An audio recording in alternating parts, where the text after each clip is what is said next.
Olá, eu gostaria de agradecer o convite para estar aqui hoje com vocês e contribuir para esse debate importante e urgente sobre o papel da antropologia a partir das minhas experiências de pesquisa aqui no Brasil. O meu nome é Amanda Horta, eu sou doutora em antropologia pelo Museu Nacional, sediado na cidade do Rio de Janeiro, mas eu falo com vocês desde a cidade de Belo Horizonte, que fica mais ou menos 400 quilômetros dali. Tanto o Rio de Janeiro quanto Belo Horizonte se localizam na região do país de maior densidade populacional. Não por acaso, a maior parte dos indígenas que habitam essa região não possuem terras demarcadas e vive, segundo os censos oficiais, em centros urbanos. É justamente sobre o tema da presença indígena nas cidades brasileiras que eu gostaria de falar hoje. Esse tema é importante. Segundo dados da ONU, os censos dos anos 2000 apontavam que 40% da população indígena da América Latina vive em áreas urbanas. Mas não é sobre a presença indígena nas grandes capitais, como Rio de Janeiro ou Belo Horizonte, que eu vou falar. O ponto de partida da minha apresentação é uma pequena cidade na transição entre o Cerrado e a Amazônia brasileira, na sede urbanizada de um dos municípios que compõem o território indígena do Xingu. Nesse mapa, temos circulados em azul a bacia do rio Xingu, da nascente, no sul, até a foz, no norte. E o pontilhado preto é o território indígena do Xingu. Este é um território bastante peculiar no contexto brasileiro.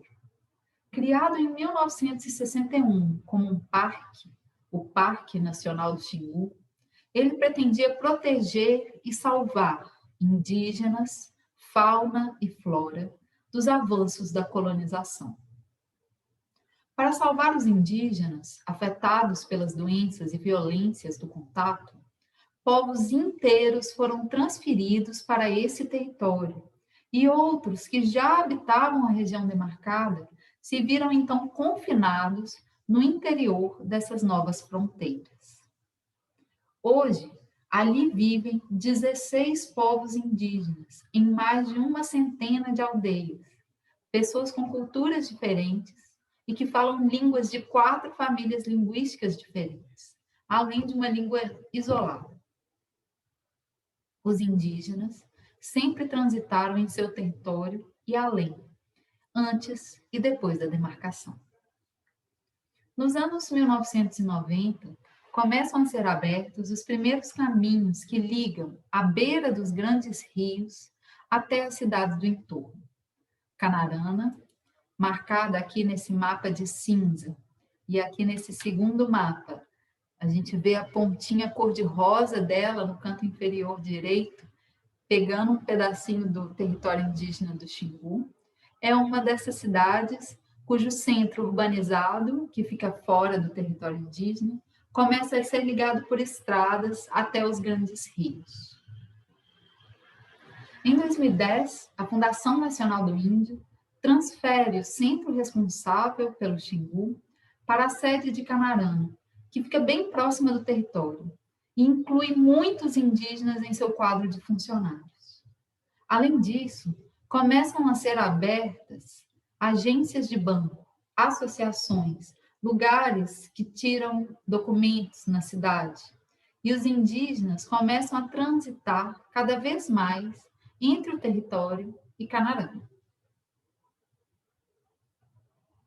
Não há um censo atual que diga quantos indígenas do território indígena do Xingu habitam em cidades. Estimo que menos de 10% da população de Canarana seja de pessoas indígenas. Mas mesmo que essa seja uma porcentagem pequena, não há dúvidas que a cidade tem um lugar importante na vida dos indígenas do território indígena do Xingu. As cidades são terras dos brancos, e parte do desejo dos indígenas de irem até lá tem a ver com o intuito de viver experiências diferentes das experiências da aldeia, conhecer melhor os modos de vida dos brancos, seus segredos e suas artimanhas de dominação.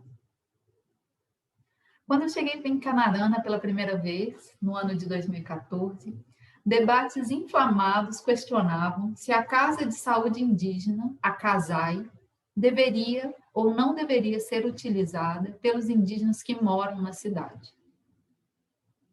A CASAI é um local de apoio e assistência a pacientes indígenas quando necessitam da rede de serviços do Sistema Único de Saúde Brasileiro, o SUS. Alguns indígenas afirmavam que a CASAI só deveria ser usada pelos indígenas que moram nas aldeias e que estão temporariamente na cidade, ao passo que os indígenas moradores da cidade deveriam frequentar apenas as unidades de saúde destinadas aos brancos. Outros afirmavam que a CASAI seria um direito dos indígenas em geral e não só dos aldeados. O debate acendia discussões sobre quem estava na cidade temporariamente e quem estava na cidade para valer. Essa situação presente na minha entrada em campo me voltou à mente com o estouro da pandemia de Covid-19. Dentre as tantas práticas genocidas do governo brasileiro, me chamam a atenção as inúmeras estratégias utilizadas para questionar os direitos dos indígenas nas cidades. Primeiro, fazendo uma contagem dos óbitos indígenas por Covid-19 que excluía os indígenas que faleciam na cidade. Esse fato, dentre muitos outros fatores, levou a articulação dos povos indígenas do Brasil a realizar um levantamento independente dos óbitos por Covid-19 da população indígena. Depois, o governo federal determinou que a prioridade na vacinação seria concedida apenas aos indígenas que habitam terras demarcadas, negligenciando a vulnerabilidade epidemiológica e social dos muitos indígenas cujos territórios ainda não foram reconhecidos e dos muitos indígenas nas cidades. Nessa apresentação de hoje, eu vou contar um pouco sobre os debates dos indígenas do território indígena do Xingu, em Canarana, sobre quem é morador da cidade e quem é apenas temporário, e mostrar como esses debates são muito diferentes das discussões propostas hoje pelo Estado sobre a mesma questão. A minha aposta é que o papel da antropologia nesse contexto é lutar junto às múltiplas organizações indígenas para que as questões que interessam aos indígenas possam ser debatidas na esfera pública nos termos que eles mesmos a colocam. Quando eu cheguei em Canarana e a notícia de uma antropóloga interessada em trabalhar com os indígenas na cidade se espalhou, Kuikifi Matipu logo me procurou. Ele me contou que estava ali para estudar, para aprender alguma coisa, para ajudar a comunidade, mas disse que a cidade estava cheia de jovens vindos do Xingu que falam que vão para estudar, mas não estudam coisa nenhuma. Ficam ali na rua com amigos. Não é para ajudar a comunidade, não, ele falava. Eles não vão voltar mais para a aldeia.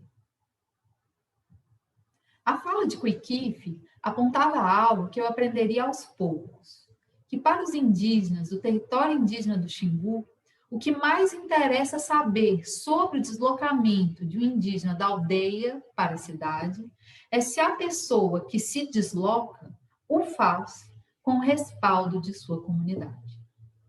A falta de respaldo se manifesta na afirmação de que certas pessoas em Canarana não voltam mais para a aldeia.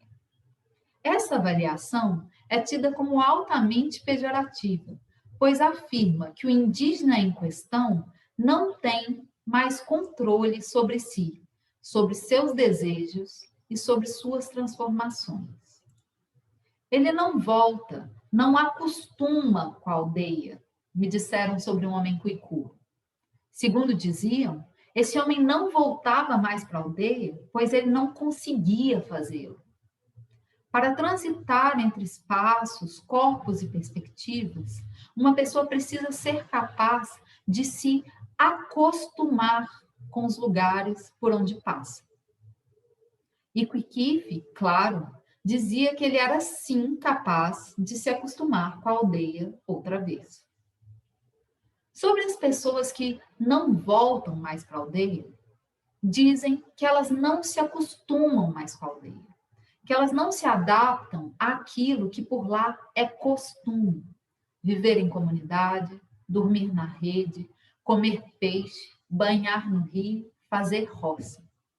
É o corpo que não se acostuma com a vida na comunidade de parentes, segundo os indígenas em Canarana me diziam.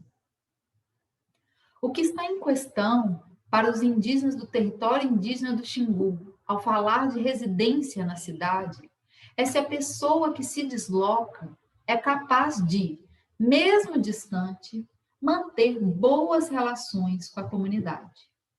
Somente quem tem boas relações com os parentes pode se engajar, em alguns momentos, na construção de um corpo indígena, falando com seus parentes aldeados pelo rádio ou pelo telefone, trocando recados e trocando presentes com eles. São as boas relações que levam os indígenas na cidade a realizar os rituais de luto quando seus parentes falecem, ou o ritual da reclusão, que levam os indígenas na cidade a falar em língua indígena quando estão com pessoas de sua mesma etnia. E essas são formas de afecções típicas da aldeia no espaço urbano. A teoria indígena da pessoa, enunciada por Quiquife, aponta, pela negativa, a possibilidade de que um indígena seja capaz de se acostumar à vida dos brancos em determinadas situações, mesmo que em outro momento ele possa se acostumar à vida indígena. Seria possível, por exemplo, passar o dia na cidade de calça comprida e sapato fechado, acostumado aos modos dos brancos, e na hora do almoço, ou então à noite, pedir que um primo lhe arranhe ritualmente suas costas no pátio de concreto dos fundos da casa, acostumando-se de novo aos modos indígenas. Para tal, era necessário atualizar constantemente as boas relações com os parentes da aldeia. A disputa sobre quem consegue voltar para a aldeia e quem não consegue implica que, para os indígenas do território indígena do Xingu, existe a possibilidade de que as experiências na cidade sirvam para nutrir a sociabilidade das aldeias, numa busca por conhecimentos, por bens, por direitos que beneficiem a comunidade. E era exatamente isso que Quiquife fazia. É justo essa possibilidade que o Estado brasileiro nega quando estabelece que o indígena que vive na cidade não tem prioridade na vacinação, ou que um indígena que morre na cidade por Covid-19 não é contado como indígena nos dados oficiais sobre a pandemia.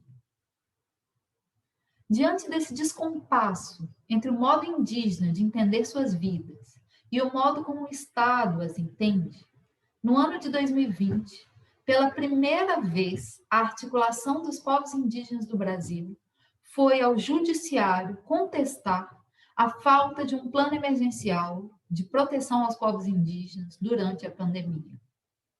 Em sequência, questionaram judicialmente 4 versões desse plano.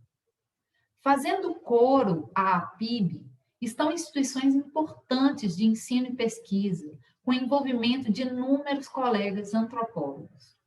O advogado da APIB, inclusive, Luiz Eloy Terena, indígena do povo Terena, é também antropólogo e cursa seu pós-doutorado na École des Hautes Études en Sciences Sociales, em Paris.